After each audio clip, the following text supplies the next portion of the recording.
வணக்கம். இது உங்கள் ஊடகம், தமிழர்களுக்கான ஊடகம் ஜீவா டுடே. இந்த விஜய் கட்சி தொடங்கியதிலிருந்தே இந்த கட்சியின் போக்குங்கிறது ஒரு அறம் சார்ந்து கிடையாது, சமூக உணர்வு சார்ந்தோ அரசியல் குறித்து எந்த தெளிவும் புரிதலும் இல்லாமல் ஒரு தனி மனித துதியை மட்டும் அடிப்படையாக கொண்டு இந்த கட்சி இயங்குது. இதை தவிர்த்து இந்த கட்சிக்கு எதுவுமே தெரியாதுங்கிறத நான் தொடர்ச்சியாக ஆதாரங்களுடன், தரவுகளுடன், வரலாற்று பார்வையுடன் இந்த கட்சியை பற்றி நான் அனலைஸ் செஞ்சு உங்களுக்கு தொடர்ந்து கொடுக்குறேன். நான் சொன்னது எல்லாமே உண்மைங்கிறத நிரூபிக்க வேண்டும் அந்த கட்சியினுடைய போக்கு இருக்குது.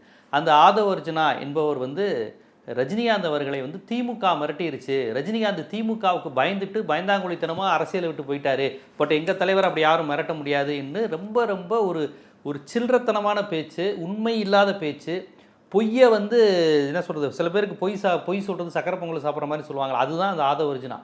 யார் மேலே வேணாலும் என்ன வேணாலும் பொய் சொல்லுவாங்க, பொய் சொல்லிட்டு போயிட்டே இருப்பாங்க. அவதூறை விதைச்சிட்டு கலவரத்தை விதைச்சிட்டு போகக்கூடிய ரொம்ப தப்பான ஆட்கள். ஆதவ அர்ஜுனா தொடர்ந்து செய்கிறார்.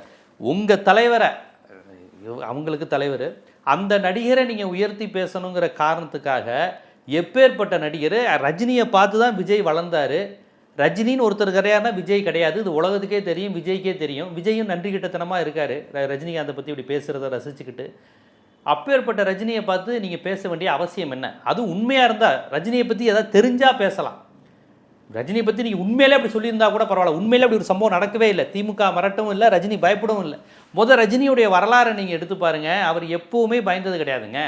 எம்ஜிஆர் ஆட்சியில் உள்ளாட்சி தேர்தல் முடிவுக்கு பிறகு உங்களுக்கு இந்த ஆட்சி சரியில்லை அப்படின்னு எம்ஜிஆருடைய கடைசி காலம் 86, 87 ஒரு வார பத்திரிகைக்கு ரஜினிகாந்த் பேட்டி கொடுத்துருக்கிறார்.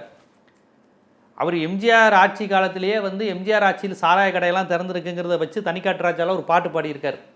நான் சொல்கிறது எல்லாமே உண்மை, நான் ஒன்றும் சும்மா கற்பனையெல்லாம் பேசலை. எம்ஜிஆர் இறந்ததுக்கப்புறம் ரொம்ப வெளிப்படையாகவே தனது அரசியல் ஆசையை வெளிப்படுத்தி ராஜாதி ராஜா, ராஜா சின்ன ரோஜா அப்படின்னு படத்தின் பேர்லேயே கெத்தாக வச்சுக்குவார்.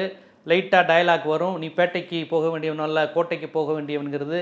ஸ்ரீவித்யா மாதிரி கேரக்டரை வச்சுக்கிட்டு ஜெயலலிதாவுக்கு டைலாக் விடுற மாதிரிலாம் டைலாக் வைப்பார்.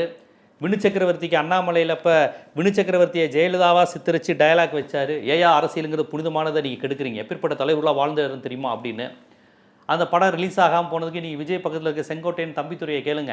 அண்ணாமலை படம் ரிலீஸ் ஆகக்கூடாதுன்னு அதிமுக ஜெயலலிதா ஆதரவாளர்கள் என்னென்ன பண்ணாங்கன்னு தெரியும். செங்கோட்டையனை கேளுங்க. நீங்கள் விஜய் பக்கத்தில் இருக்காரு, ரஜினியோட பவர் என்னன்னு செங்கோட்டையனை கேட்டு பாருங்கள். அவங்க அம்மா ஜெயலலிதா அம்மா தோக்கடிச்சதுலேருந்து இவங்களாம் சேர்ந்து அண்ணாமலையை படத்துக்கு பிரச்சனை பண்ணது வரையும் தெரியும். பாட்ஷா பட வெற்றி விழாவில் ஆரம் வீரப்பனை பற்றி ரஜினிகாந்த் என்ன சொன்னார். அதுக்கப்புறம் அமைச்சர் பதவியே போச்சு. ஜே அப்படின்னு திரைப்பட நகருக்கு பேர் வச்சதுக்கு ஜெயலலிதா பேரை வச்சிருக்கக்கூடாது, ஒன்று புரட்சி தலைவர் பேரை வைக்கணும், இல்லாட்டி நடிகர் திலகம் சிவாஜி கணேசன் பேரை வைக்கணும்னு சிவாஜி கணேசன் பாராட்டு விழாவில் சொன்னார். இதெல்லாம் ஜெயலலிதாவை மேடையில் வைத்து கொண்டே ஜெயலலிதா ஆட்சி நடைபெறும் போதே ஜெயலலிதாவை விமர்சித்து ரஜினிகாந்த் படத்திலையும் லைட்டாக டைலாக் வச்சார், பொது மேடையிலையும் பேசினார். ஜெயலலிதா இருக்கிற மேடையிலே பேசினவர் ரஜினிகாந்த். இதெல்லாம் 92 to 95 தமிழ்நாட்டினுடைய அரசியல் வரலாறு.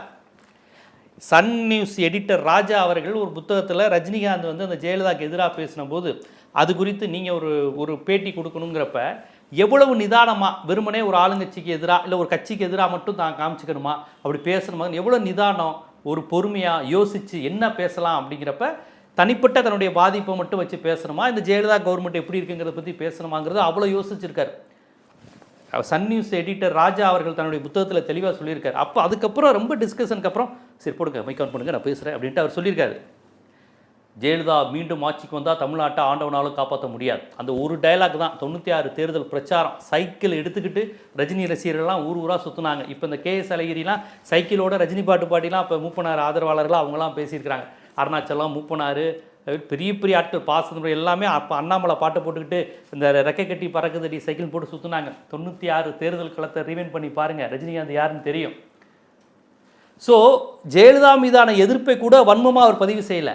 ஜெயலலிதா மீதான எதிர்ப்பை கூட அதிமுக எதிர்ப்பாக பதிவு செய்யலை. ரஜினிகாந்த் ஒரு மாதிரி ப்ரெஸ் மீட்டில் கேட்குறாங்க, நீங்கள் அதிமுக எதிர்ப்பாளரா? நோ, நான் அதிமுக எதிர்ப்பாளர் கிடையாது, நான் ஏடிஎம்கே எதிர்ப்பாளர் கிடையாது, எம்ஜிஆர் அவர்கள் தொடங்கின கட்சி, நான் அதுக்கு ஒருபோது எதிர்பார்க்க மாட்டேன். நான் ஜெயலலிதாவுடைய இந்த நடவடிக்கைக்கு எதிர்பார்ப்பேன். நான் இப்போ இருக்கிறது ஏடிஎம்கே கிடையாது, ஜேடிஎம்கே, ஜெயலலிதா திராவிட முன்னேற்ற கழகம், இது ஏடிஎம்கே கிடையாது அப்படின்னு இருக்கார். அப்போ எதிர்க்கும் போது கூட எவ்வளோ பண்பாகவும் பணிவாகவும் கண்ணியமாகவும் அவர் எதிர்கொண்டிருக்கிறார். ஆதவ அர்ஜுனா பேசுகிற மாதிரி அவர் என்னைக்காவது பேசியிருக்காரா ஜெயலலிதா அம்மையாரை? கிடையாது. இந்த ஆட்சி சரியில்லை, சர்வாதிகார ஆட்சி, நாடு மொட்டையாயிரும், சுடுகாடாயிரும், ஆட்சிக்கு வந்தால் அவ்வளோதான், இந்த மாதிரி தான் அவர் பேசியிருக்கார். அப்போ எதிர்ப்பை கூட எவ்வளோ கண்ணியமாகவும் நிதானமாகவும் பயன்படுத்துகிறார். யாரையும் ப்ரோவோக் பண்ணிவிடக்கூடாதுன்னு தான் அவர் பயன்படுத்துகிறார். நீங்கள் சொல்கிற மாதிரி பயப்படுறவர் மிரட்டுறவர் இருந்தால் ஜெயலலிதா மிரட்டலுக்கே பயந்துருக்கணுமே. ஜெயலலிதா மிரட்டலுக்கு பயந்துருக்கணும். அப்பயே பயந்துட்டு அரசியல் வசனங்கள் பேசாமல் இருந்திருக்கணும். ரஜினிகாந்த் அரசியலை 2017 அப்புறம் பார்க்குறது பச்சா. ரஜினி அரசியலை 90லேருந்து பார்க்குறவன் தான் பாட்சா, தெரிஞ்சு வச்சுக்கோங்க. ரஜினி அரசியல் 90லேருந்தே இருக்குது. அப்போ இருந்தே அரசியல் ஆசை, ஜெயலலிதா ஆட்சிக்கு வந்ததுலேருந்தே தன்னுடைய அரசியல் ஆசையை வெளிப்படுத்துவார். ஜெயலலிதாவை சீண்டி வசனம் வைப்பார். முத்துப்படத்திலே சொல்லுவார், நான் எங்கே எப்படி வருவேன்னு யாருக்கும் தெரியாது, யாருக்கும் புரியாது, ஆனால் வர வேண்டிய நேரத்தில் கரெக்டாக வருவேன் அப்படிங்குவார் முத்துப்படத்திலேயே. மீனா அப்படி டக்குன்னு ஜெயலலிதா மாதிரி ஒரு கேரக்டரை அப்படி திமுறா இருக்கிற மாதிரி ஒரு ஆணவமாக காட்சியை வச்சு அது அடக்கிற மாதிரி ஒரு சீன் வைப்பார். மீனாக்கு ஒரு டான்ஸை வச்சுருப்பார், ஒரு ஸ்டேஜ் பெர்ஃபார்மன்ஸ் பார்த்துருப்பீங்க. அந்த படத்திலே டைலாக் வருமே, எங்கே ரஜினிங்கிறப்ப அவனை அடித்து வரட்டிட்டோம், ஐயோ இந்த மண்ணை ஆள வேண்டியவனே அவன் தாங்குவாங்க. இதெல்லாம் ஜெயலலிதா ஆட்சி காலத்தில் துணிச்சலாக வசனத்தை வச்சவர் ரஜினிகாந்த் தான்.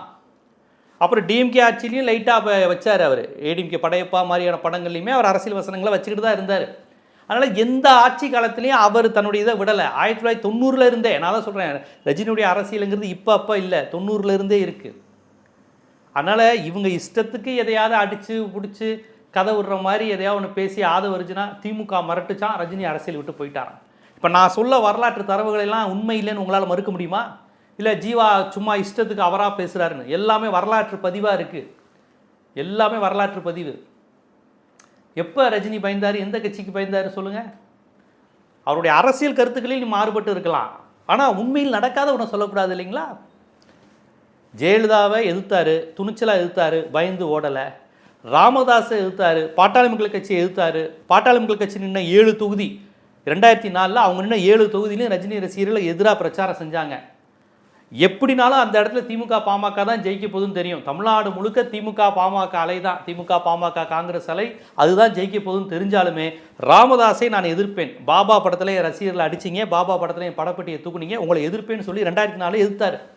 ராமதாஸை பார்த்து பயப்படல. பிற்காலத்தில் ராமதாஸும் ரஜினியும் நட்பாயிட்டாங்க, அன்பாயிட்டாங்க. தன்னுடைய பேத்தியெல்லாம் ரஜினிகிட்ட அனுப்பி ஆசீர்வாதம் வாங்க வச்சார். இப்படித்தான் ரஜினிக்கு நடந்திருக்கு. அதே மாதிரி ஜெயலலிதா அம்மையார் ரஜினியும் சமாதானம் ஆயிட்டாங்க.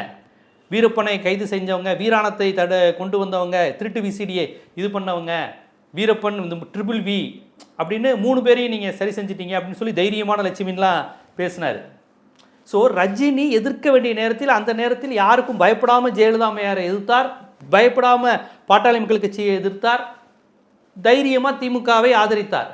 இது 3மே அவர் துணிச்சலாக தான் செஞ்சார், அவளே பயப்படலை. அவர் பயந்தது எதுக்கு தெரியுமா? இந்த பாஜக நம்மளை வச்சு தமிழ்நாட்டை ஏதோ பண்ணிட முடியுமா? அவர் ஒரு வார்த்தை சொன்னார், இங்கே பாருங்கள், எனக்கும் காவி சாயம் பூச பார்க்குறாங்க, திருவள்ளுவருக்கும் காவி சாயம் பூச பார்க்குறாங்க, நாங்கள் 2 பேருமே காவிக்கு அடங்க மாட்டோம். இது ரஜினி சொன்ன டயலாக், நான் சொல்லலை. அப்போ பாஜகவினுடைய தமிழ்நாட்டை அழிக்கக்கூடிய திட்டத்தை உணர்ந்து, எப்பா சாமி நம்ம சிஎம்லாம் ஆக வேணாம், சிஎம் ஆகவும் முடியாது, நம்மளை வைத்து ரஜினிகாந்தை வைத்து தமிழ்நாட்டை சீரழிக்க பாஜக திட்டமிடுதுங்கிறத ஏதோ ஒரு வகையில் உணர்ந்து, நமக்கு ஏதோ பெரிய ஆபத்து வரப்போகுதுங்கிறத உணர்ந்து, கொரோனா காலத்தை சொல்லி, கொரோனா காலத்தில் ரசிகர்கள் கூடுனா உயிருக்கு ஆபத்துங்கிற அந்த விஷயத்தை சொல்லி, எனக்கும் உடம்பு சரியில்லை, கொரோனா காலத்தில் என்னால் அரசியலுக்கு வர முடியாது, ஒரு விஷயத்துக்கு வந்து அது தெளிவாக செய்யணும் அப்படின்னு வெளிப்படையாக சொல்லிவிட்டு தான் அவர் அரசியல் விட்டு ஒதுங்கினாரே ஒழிய திமுக ஒன்றும் கூப்பிட்டு அவர் ஒன்றும் மிரட்டல். அப்படி மிரட்டியிருந்தால் திமுக பிரச்சாரம் செஞ்சுருக்கலாமே. அவ்வளோ மிரட்டினவங்க திமுக அப்படியே ஒரு பிரச்சாரம் செய்ய வச்சிருக்கலாமே. ரஜினி அப்படி சொல்லலையே அவங்க, புரியுதுங்களா? இன்னைக்கு எடப்பாடி பழனிசாமி இரட்டலை சின்னத்தினுடைய பெருமை குறித்து ரஜினிகாந்தை கூப்பிட்டு தான் பேச வைக்கிறாரு. இன்னைக்கு ஏவா வேலு புத்தக வெளியீட்டு விழாவுக்கு ரஜினிகாந்தை வச்சு தான் திமுகவின் பெருமையை பேச வைக்கிறாங்க, கலைஞருடைய பெருமையை பேச வைக்கிறாங்க. ஜெயலலிதா அம்மையார் நினைவேந்தல்ல ரஜினிகாந்தை கூப்பிட்டு தான் ஜெயலலிதா அம்மையாரை பற்றி பேச வைக்கிறாங்க. ஆந்திரா, உத்தரப்பிரதேசம், வேறு மாநிலங்களில் நடக்கிற விழாக்கள் எதுவாக இருந்தாலும் ரஜினிகாந்தை கூப்பிட்டு தானே பேச வைக்கிறாங்க. அப்போ இன்னைக்கு எவ்வளோ பெரிய இந்தியா முழுவதும் உள்ள எல்லா முதலமைச்சர்களுக்கும் தெரிந்த நபராக, அறிந்த நபராக இருக்கின்றார். மலேசியாவுக்கு போனால் மலேசிய அதிபர் ரஜினிகாந்தை எந்திரிச்சு நின்று வணக்கம் வைக்கிறாரு. ஸோ இப்படிப்பட்ட ஒரு ஆளுமையாக இருக்கிறார். எல்லா கட்சிக்காரங்களும், எல்லா ஆளுமைகளும், எல்லா நாட்டு அதிபர்களும் மதிக்கக்கூடிய மனிதராக இருக்காரு. அந்த விரும்பிட்டு அப்படியே போறார். வேணாம், நம்முடைய அரசியல் பாஜக நம்மளை பயன்படுத்த நினைச்சிச்சுங்கிறது நினைத்து தமிழர்களை காப்பாற்றணுங்கிற நோக்கத்தில் போயிட்டார். தன்னையும் காப்பாற்றிக்கிட்டாரு, தமிழ்நாட்டையும் காப்பாற்றிக்கிட்டார். இப்படியாக அரசியலிலிருந்து வேண்டான்னு ஒதுங்கிய ஒரு வெளிப்படையான மனிதரை நீங்கள் வந்துக்கிட்டு பயந்துட்டாரு, திமுக உங்களை வந்து மிரட்டிருச்சு அப்படின்னு சொன்னால் என்ன அர்த்தம்?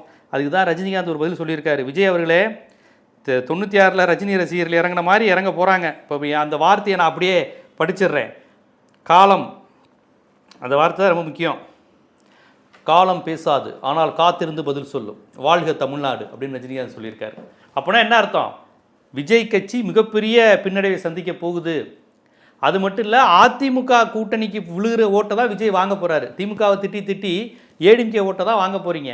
இப்போ ஏடிஎம்கே பலம் பெறணும்னு மனசாக நினைக்கிறார் ரஜினிகாந்த். அதனால தான் ஏடிஎம்கே பிஜேபி கூட்டணி கட்சி தலைவர்கள் பேரெல்லாம் சொல்லி பாராட்டியிருக்கார். அதோட அர்த்தம் என்னன்னா, விஜயோடலாம் சேராதீங்க, விஜய் அப்படியே கழட்டி விடுங்க, காலி பண்ணுங்கிறது தான் மறைமுக செய்தி. அதான் ரொம்ப வெளிப்படையாக சொல்லியிருக்காரு. ஆனால் ரஜினிகாந்துடைய விருப்பங்கிறது சரிதான். ஏன்னா தமிழ்நாட்டில் திமுக அதிமுகங்கிற 2 கட்சி இருக்கணும். அந்த இடத்த விஜய் பிடிக்கக்கூடாது. இப்போ விஜய்க்கு ஒரு இமேஜை கொண்டு வந்து விஜய் 2வது இடத்துக்கு வந்துருவார், அதிமுக இடத்த காலி பண்ணிடுவார்னு இந்த வலதுசாரியெல்லாம் டிவியில் பிரச்சாரம் செஞ்சாங்க. அது அட்டோட காலி. ரஜினிகாந்தே விஜய்க்கு எதிராக இருக்கிறார். அப்படி என்றால் விஜய்க்கு ஓட்டு போடணும்னு நினைத்த திமுக எதிர்ப்பாளர்கள் கூட அதிமுகவுக்கு தான் ஓட்டு போடுவாங்க, வெளியே விஜய்க்கு ஓட்டு போட மாட்டாங்க. அப்போ தமிழ்நாட்டினுடைய சமநிலை என்பது திமுக அதிமுகங்கிற இந்த 2 கட்சி தான். அதுதான் வரப்போகுது. 3வது அந்த விஜய் பிஜேபி யாரும் வர முடியாதுங்கிறது உறுதியாயிருச்சு. அதை தான் ரஜினி விரும்பியிருக்காரு. திமுக அதிமுக இருக்கட்டும், இந்த விஜய்லாம் வர வேணான்னு ரஜினி நினைச்சிட்டாரு. ரஜினி ரசிகர்களுக்கு மெசேஜ் கொடுத்துட்டாரு, விஜய் அவர்களே 234 தொகுதியில் நீங்கள் வாஷ் அவுட்டு தான்.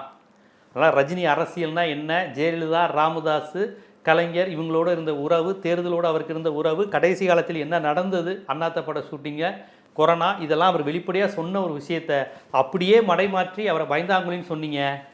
2026 சட்டமன்ற தேர்தல் முடியும் போது பதுங்கி பம்மி பனையூர் வீட்டுக்குள்ளே இருக்க போவது யார், போயஸ் தோட்டத்தில் செய்தியாளர்கள் சந்திப்பில் பதில் பேச போவது யார் அப்படிங்கிறது எல்லோருக்குமே தெரியுது.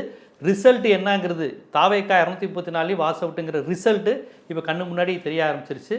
நான் ஏற்கனவே சொன்ன மாதிரி ஆதவர்ஜனா விஜயை நடுத்தருவுக்கு கொண்டு வராமல் விடமாட்டாருன்னு கடந்த வீடியோவில் சொன்னேன். அதைத்தான் மீண்டும் மீண்டும் ஆதவர்ஜனா செய்து கொண்டே இருக்கிறாரு. தம்பி சூப்பர் ஸ்டார், மன்னிப்பு கேள், மன்னிப்பு கேளுங்க. அரசியல் கடந்து தமிழ்நாட்டில் எல்லாரும் நேசிக்கக்கூடிய ஒரு மனிதராக இருக்கிறாரு. தயவு செய்து அவர்கிட்ட நீங்கள் தயவு செய்துங்களா கிடையாது, நீங்கள் மன்னிப்பு கேட்டே ஆகணும்.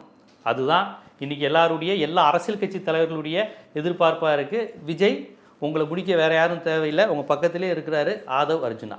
ஓகே, இது போன்ற அரசியல், சமூகம், சினிமா, பொருளாதாரம், சட்டம் போன்ற பல்வேறு விழிப்புணர்வு காணொளிகள் உங்களை வந்து சேருவதற்கு ஜீவா டுடே சேனலை சப்ஸ்கிரைப் பண்ணுங்கள், ஆதரவு தான். நன்றி.